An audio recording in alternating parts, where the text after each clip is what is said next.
En guaraní hay palabras que escuchan ustedes y probablemente por aquellos que no están. Hay una que no puedo con Sí, ella. ¿cuál es? Necesito aprender a pronunciarlo bien.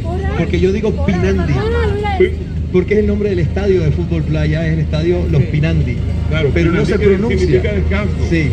Y es pui es pie. Pero Pinandí, es Pinandí. Sí, pui. Ahí está. Ahí es que Ahí está, por fin. Sí. Pinandi. Muy y acá tienen ustedes, estas son las vocales nasales y estas las orales. Y en el caso de pi va a ser esta de acá, pi, nandí. Nandí significa vacío, descubierto, y es jugar descalzo, por eso es pi nandí. Allí viene la palabra, el fútbol pinandí. Ahí está. ¿Sí? Ese lo sabías, ¿no? No, ese no lo sabía. Estoy Y, aprendiendo ahora. el hola que nos saludamos recientemente. Es Baishapa. En Baishapá Sí.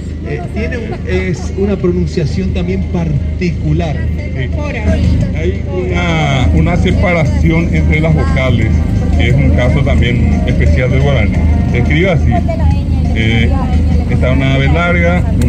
y esto que está acá, está una consonante glotal, un separador, ¿verdad? Y al ponerle yo acá la E, va E, ahí está. Y es que se considera es una consonante que separa. Como un tiempo, ¿no? Es un tiempo, es como una suspensión en la voz.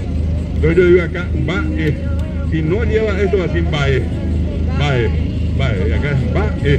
Es como que uno corta la voz. Y se le agrega, va E, ya, va. Esto es como estás. Va y chapa. ¿Y qué respondo? Y poná. Va y chapa, y poná. Y poná que sí. Está bien, estoy bien. Y poná. Y poná. Aná es nasal al final. Poná. Aná. Ana. Ahí te sale. Estoy aprendiendo. Sí.